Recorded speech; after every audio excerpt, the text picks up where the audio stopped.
Hello నమస్తే, welcome to our channel. ఈరోజు మనం చల్లమిరపకాయలతోని పోపన్నం రెడీ చేసుకుందాం. అన్నం వండింది ఉంటే 5 మినిట్స్లో క్విక్గా రెడీ చేసుకోవచ్చు. ఇది లంచ్ బాక్స్లోకి కూడా చాలా అద్భుతంగా ఉంటుంది. ముద్దకి చల్లమిరపకాయ తగులుతుంటే చాలా అద్భుతంగా ఉంటుందండి. మరి నేనైతే నా స్టైల్లో ఇలా చేసుకుంటాను. మీ ఇష్టం, మరి మీరు కూడా చేసుకోవాలంటే ఈ రెసిపీని చూడండి. స్టవ్ ఆన్ చేసి కడాయి పెట్టేసుకొని ఆయిల్ వేసుకుందాం. ఆవాలు, జీలకర్ర,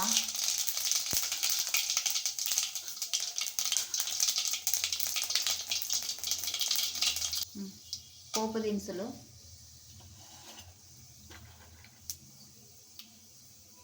పల్లీలు, చల్లమిరపకాయలు,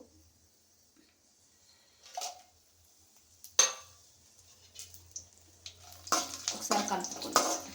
కొద్దిగా వేగే వరకు చూసుకోవాలి. కరివేపాకు,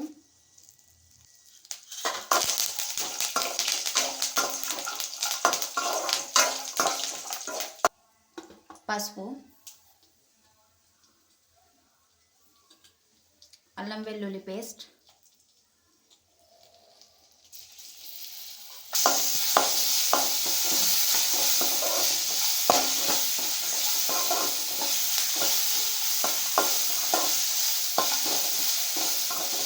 పచ్చివాసన పోయే వరకు వేయించుకోవాలండి.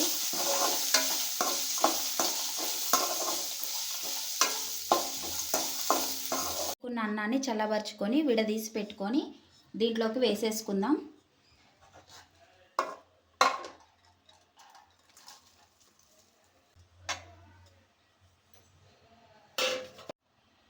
సాల్ట్ వేసుకుందాం. తగినంత సాల్ట్ని వేసుకోవాలి. అన్నాన్ని ఈవెన్గా కలుపుకోవాలి.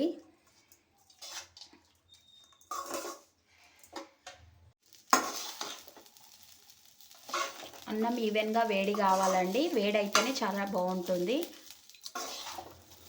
ఓకే అండి, అన్నం అయితే వేడయ్యింది. పోపన్నం రెడీ. ప్లేట్లోకి సర్వ్ చేసుకుందాం.